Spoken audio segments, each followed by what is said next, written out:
Northern Ireland is going to be the place that makes the last stand for this country. You've got to realise that. I came to this country in 1987 as a young soldier, and then it was a divided community. People were fighting against each other. Do you know what's happening now? Working class people from all communities are coming together to fight this in Northern Ireland, in the Irish Republic, in England, in Scotland and Wales. And at the very heart of it is Ulster. And do you know why? Because Ulster still trusts and believes in God. Our friend that spoke before me, he quoted from the Bible. And the reality is, the judgment that he talked about when foreigners take over the land happens when a country and a nation turns away from God. The United Kingdom turned away from God. Ulster has never done that, and that's why the last stand is here and now. And be under no illusion, this is a battle between good and evil. And the people standing here today, all of us here today, we are on the right side of history. See, this battle for survival, it's not about skin colour. Let me make that very, very clear. When I served in the military, I served with men that were Jamaican, that were African, that had all sorts of different skin colours. Red, orange, green, pink, whatever. I don't care what your skin colour is. Do you know what I care about? What's in your heart? What do you believe? And if you love the United Kingdom, in my opinion, you're welcome to stay. If you hate the United Kingdom, you know where the door is. It's time to go. We've got to be very sensible when we do this. We've got to be very clever the way we do this. And what we've got to do, everybody here, you're all from different parts of Northern Ireland. What I want you to do when you go back to wherever you're from is start organising in your own communities. Start setting up Facebook groups, WhatsApp groups. Start talking to people that are like-minded. Start doing things in your own area, because you can be guaranteed of one thing. Those rats that inhabit that house on the hill, they aren't going to save anybody but themselves. A lot of this has already been said, so I'm going to keep this short. But migration into the British Isles, and I'm including the south of Ireland, I'm including the UK, we're all one family. Migration into this country is a tsunami of destruction against our nation, and we're going to stop it! We're going to stop it! There's been a lot of statistics quoted, so I'm going to give you a few more statistics just to melt everybody's brains. Think about this. Since 2015, 8.9 million migrants have come into the United Kingdom. 8.9 million. People talk about illegal migration, and the government and Sinn Féin and the SDLP and the UUP and the Alliance Party. What about the Alliance Party? What do we think of the Alliance Party? What do we think about Naomi Long, the Justice Minister, the beast from the East? What do we think about Miss Piggy that inhabits the house on the hill? What's her name? Michelle. What do we think about those people? Do you know what? Martin McGuinness made a speech years ago, and I have no time for Martin McGuinness, but he said something about the dissident Republican terrorists. He said they were traitors to the island of Ireland. And this is for all my Irish friends. Sinn Féin are traitors to the island of Ireland. And so are the SDLP, so are the Alliance Party, so are the UUP, and the DUP, you're not far behind them either. 1.2 million illegals in the United Kingdom.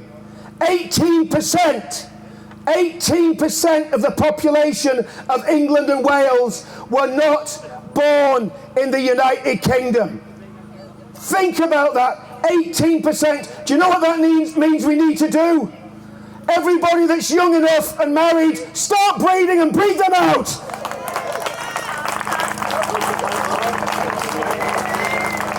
And the Republic of Ireland, is not much better. Since 2015, 1 million migrants have come into the Republic of Ireland. Now remember, folks, there is no border. If they're in the Republic, they can come here. If they're in the Republic, they can get to Bangor, they can get to Belfast, they can get to Carrick. And there's our friends in Ballymena, and give Ballymena a massive round of applause. I've been in Ballymena for the last month on and off. I'm making a documentary about what's going on up there. And I want to tell you something. Every single person in Ballymena is happy that Roma mafia has been driven out of town. Every single one of them. And you know, we all watch these films like The Magnificent Seven and The Equalizer, and we all cheer when the bad guys get run out of town. Well, that's not what happened in Ballymena. When the bad guys got run out of town, everybody condemned the people of Ballymena. I salute the people of Ballymena.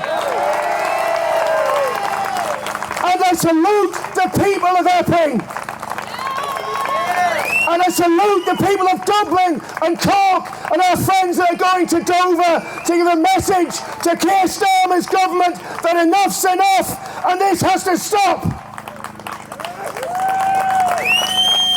Now we've got to realise that this is not happening by accident. This is deliberate.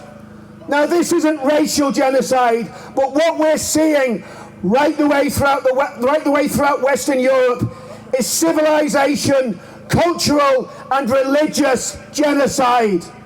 From abortion, I'm going to tell you something now. Abortion is one of the biggest evils that's ever been pushed upon the United Kingdom. And when it was pushed on this country by that vile disgrace of a woman, Stella Creasy, when it was pushed on Northern Ireland, hardly anybody in that house up there said a thing about it. There should have been people on the street for months to stop abortion coming to this country. Since 1968, 10 million babies have been killed in abortion mills up and down the UK. And guess what? We've got nearly 10 million Muslims that came in to replace them. And you're telling me the Great Replacement is a conspiracy? It's not. It's an absolute fact, and it's undeniable. So what do? How can we stand against this? Well, first of all, what we're doing today, and by the way, I'm not standing here as a warmonger. There's a lot of crazy people that want a civil war. I don't want a civil war. I want a victory. There's a big difference between a civil war and a victory. We all went through a civil war. We don't want to go there again. What we want is a victory. And we can do it peacefully, and we can do it legitimately. And what I'm going to tell you is, all the people gathering here today, swap numbers with each other. This is the first thing we can do. Get to know each other. Talk to each other. Start building a community here and now, because that's what it is. This is a community, and this is a family, and we're all part of it. And I'm going to say something else which wouldn't be very trendy in the circles up on the Hill, or in the BBC, or in the British media. Start going back to your churches and worshipping your God.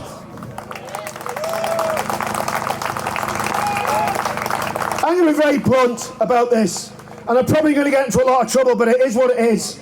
Islam is not compatible with Christian culture. It's as simple as that.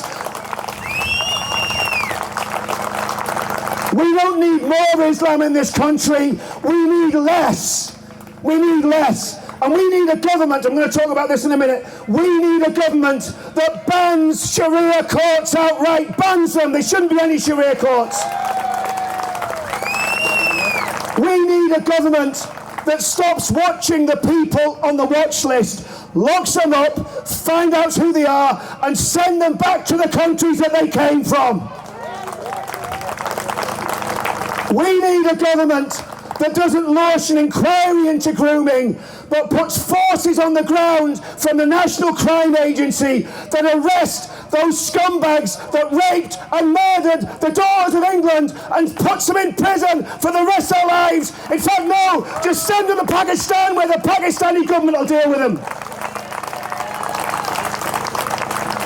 And folks, I want to tell you something. That is coming here.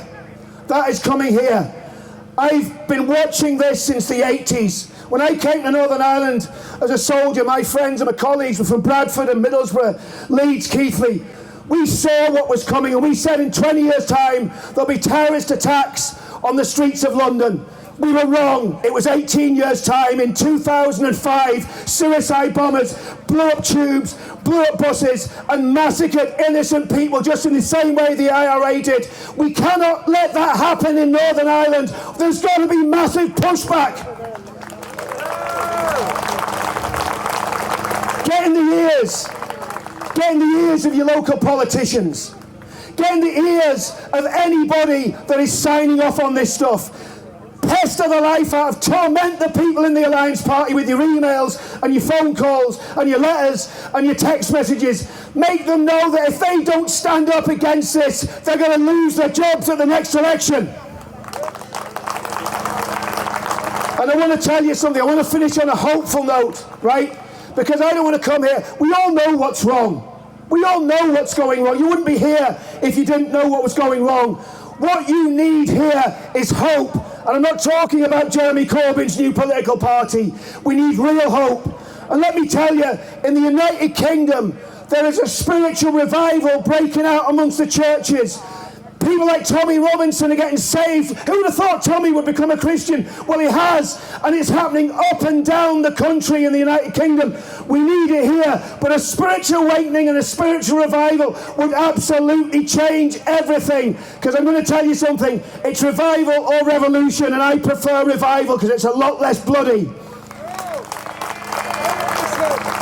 And finally, we do need a political answer. And I believe God's got a great sense of humour, because there is a political answer, and it's in the person of a man, actually. And that man's a man called Ben Habib. He's a very good friend of mine. And Ben Habib has just launched a party. It's going to be coming here soon. Just launched a party called the Advance Party, Advance UK.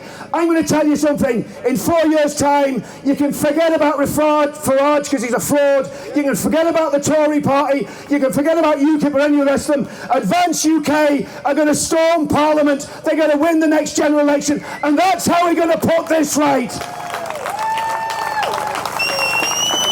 And finally, remember, we don't do this out of hatred.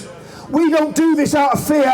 We do it because we love our country. We love the people of our country. We know God's on our side, and we know we're going to win. God bless you all.